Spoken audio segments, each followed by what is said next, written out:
In the next 2 weeks, we'll review 10 whites perfect for summer, 5 under 50 and 5 over 50. In this episode of Our Poor Decisions, we'll start with 5 under 50. That's the one that's hard not to like. The summer is a perfect time to experiment with geographies and varieties. We're going global today with the wines we're trying. We're looking for fresh, crisp wines That is exactly what it is, B. that work well with lighter foods such as salads and chicken, along with shellfish and seafood in general. What about my spicy deluxe Chick-fil-A sandwich? Our 5 under 50 come from Spain, Italy, Greece, Australia, and Oregon. Hi, fellow wine lovers, and welcome to a new episode of Our Poor Decisions. B, a little bit different setting here today. I mean, what better place to film a summer wines video than outside in the 90-degree heat? I'm just glad that we're tasting wine and not seltzers. Yeah, I think our viewers would probably agree with you on that one. Wait, we had viewers for that episode? Stop. Okay, I had fun filming that video, and I know you had fun too. All right, well, today we're trying 5 fabulous whites under $50. And next week, we are going to post a video of summer wines above $50. And at the end of this video, we're going to give you a sneak peek at what those wines are. Well, are you ready to get started? I'm hot, and Stacey's almost here. Absolutely. Let's go, B. Welcome back, Stacey. Thanks for having me. All right, Stacey, up front, what makes a great summer wine? One of the things that I'm looking for when I'm trying to find a white for hot weather or summertime is something that I can continue to sip on. Something with lower alcohol, high acidity. It's refreshing and it's not going to get me wasted if I do finish the whole bottle. Dang. I'm just kidding. I don't really see us tasting first growth Bordeaux right now. I think that'd be a mistake for us and for the wine. So we're going global today with the wines we're trying. Stacey, do you mind giving us the locations? Let's take a tour. So I picked all of these wines from around the world because they are going to be perfect for this. First, we're going to go to Greece, the island of Santorini, where Gai'a, or Mother Earth Wines, is doing this Assyrtiko. So Assyrtiko is the indigenous varietal from that region. Perfect high acid place to start. Then we have the Pazo Señorans, which is an Albarino from Rías Baixas. We're in Galicia, Spain, so this is northern green Spain, very atypical kind of region for Spain. You picture dryness and heat in Spain. This is a much different kind of Irish Celtic region. Then the Tyrrells, this is their Semillon, as the Australians say Semillon versus Bordeaux, Semillon, in Hunter Valley, Australia. Ponzi Vineyards is doing a Pinot Gris from the Willamette Valley. They do really great things with all of the different Pinots, Pinot Noir and Pinot Gris. And then finally, we're going to end up in Sicily on Mount Etna, volcanic soils, with an Etna Bianco from Italy. Can we just not make me pronounce those names and grape varieties? We're going to have so many comments on my bad language skills, it's not going to be that funny. So where are we starting? The Gai'a, let's do it. Mother All right. Earth Assyrtiko. Okay. The Gai'a Estate was founded in 1994 by Leon Karatsolas, and their mission was to capture the best of Greece's indigenous grapes. The Thalassities is made from 100% Assyrtiko grapes grown on the volcanic island of Santorini. The island has experienced somewhat of a transformation in the last decade, and it is now home to more than 20 wineries. I'm really excited to try this overnight sensation made from 80-year-old vines. Not to be confused with Gai'a from Italy. Right. Most Greek, if you see a G, say yeah. So Assyrtiko is an indigenous varietal to Santorini, and you're on an island that has very volcanic soil and sandy. They credit these original vines and original rootstock for making just a really lush, delicious, high acid wine. What about malolactic fermentation?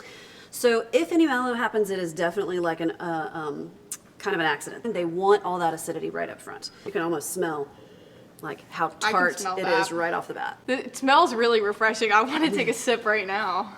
I think if you blindfolded me and said, Marius, what are you smelling right now? I would say like Chablis. That nose is mineral, it's flinty, it is high acid.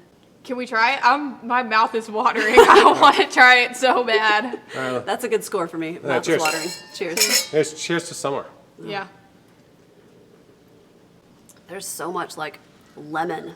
Not in any way unpleasant. No hint of sometimes you get a wine and it's not really that balanced. It's kind of sour and you kind of go, it's just too much. This is great. Mouth is still watering, and it's been ages. And I could see this go really well with any kind of shellfish. Anything seafood, for sure, for sure. Hey, maybe we should take a trip to Santorini. Visit them in person. I can request off a couple of days. Yeah, hey, we are definitely need to make some trips, right? I love this wine, and I can't wait to try the next wine. Let's go to Spain with Albarino. Pazo de Senorans is made from 100% Albarino vines in the Pontevedra region of Galicia, Spain. Galicia is the home of the Albarino grapes, but it's also grown elsewhere. Portugal, for instance, Albarino is referred to Albarino and is often blended with Vinho Verde. Pazo de Senorans debuted its first wines in 1989, and the winery is now managed by the second generation. It is going to be a little more fruity. There's kind of a fruit punch aroma that happens with Albarino that I also really love. It's from, like I said, Rías Baixas, which is this area in Galicia, and it's just green and lush and the most kind of rainy, wet area. And so there's plenty of moisture, but all of that Atlantic and Northern Atlantic coolness is keeping it nice and chill, which is what gives us the great acidity that hopefully we're going to have here. Now, there's also a lot of bulk Albarino made, right? Where does this wine producer rank, So we're in that definitely not hierarchy? looking at bulk. The more regions start to focus on quality, the more they focus on smaller regions. So they've split up the Rías Baixas into 4 or 5 different small regions. Val de Salnes, Condado de Té, each of them kind of attached to one of the rivers that flows through that area. And if you're finding that on your label, you're looking at someone who's focused on a smaller region, smaller places for the wine to come from, more quality control. And so this is about $30, so not like really expensive, but not inexpensive cheap, either. yeah. It's $30 still, right? That's expensive for me. Assyrtiko is like all about acidity, and Albarino has a ton of really cool fruit. It's got thicker skins, the grape varietal, and so you get a lot more flavoring from the skins, even if there's very minimal skin contact. Yeah, I think I like the one from Santorini way Did you better. start without us? Sorry, I'm Oh, thirsty. cheers. It's hot. Cheers. Oh, well, why wait in line if you can jump ahead? She's thirsty, it's hot out. Very different wines. Yes, right? totally different. There are more things to talk about for this one. Gosh, I'm trying to find a wine that I would say is very similar to this, but Albarino's tough.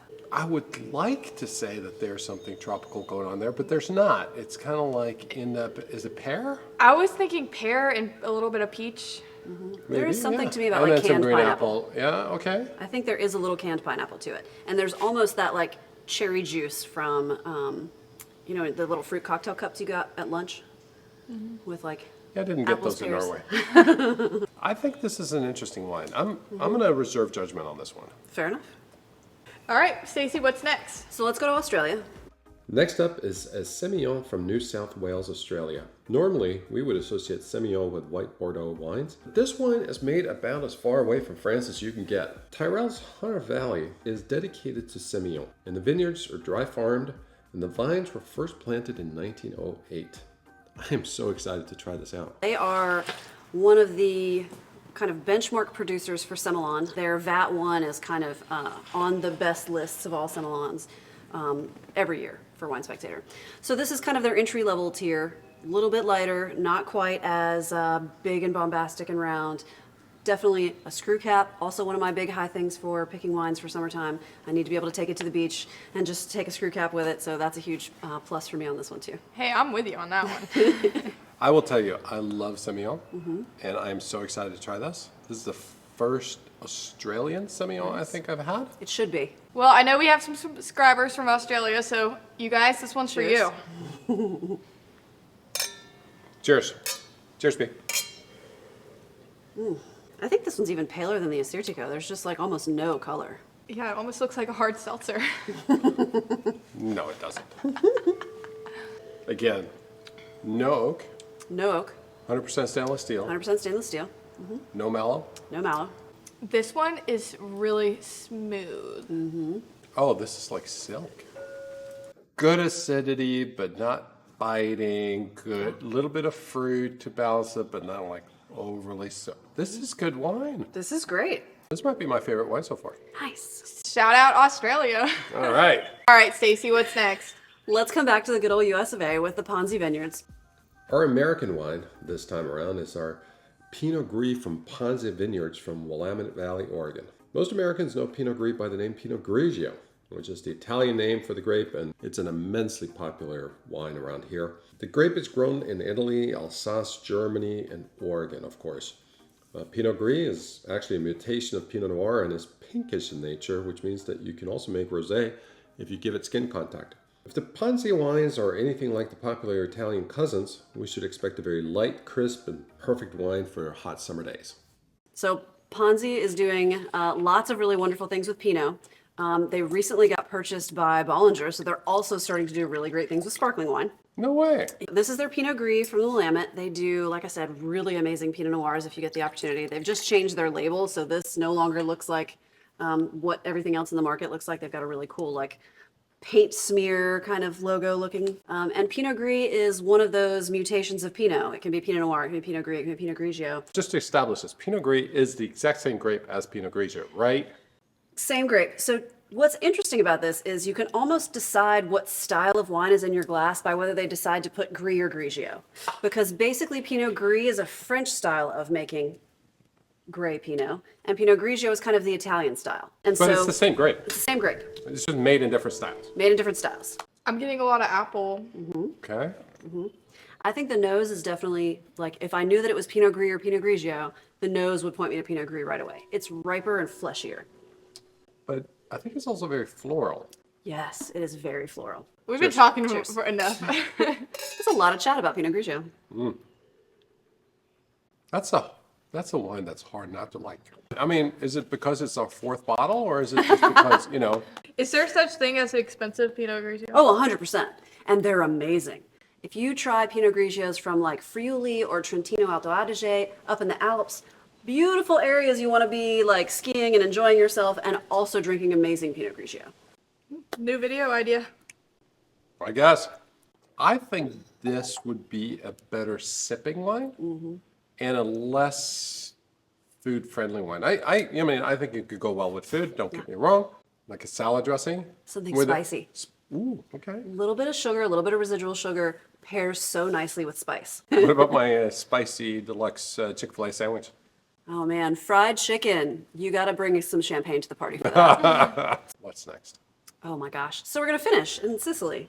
Although the Caciorgna farm and winery is located in Siena, Tuscany, this Etna Bianco bottling grapes are grown on Sicily, where the family has purchased several vineyards located on the north side of Mount Etna. The Etna Bianco is made from 90% Caricante, which is really only grown here in high altitude in volcanic soil around the mountain. This wine will undoubtedly have high acidity and minerality, but will have the fruit to balance it all out.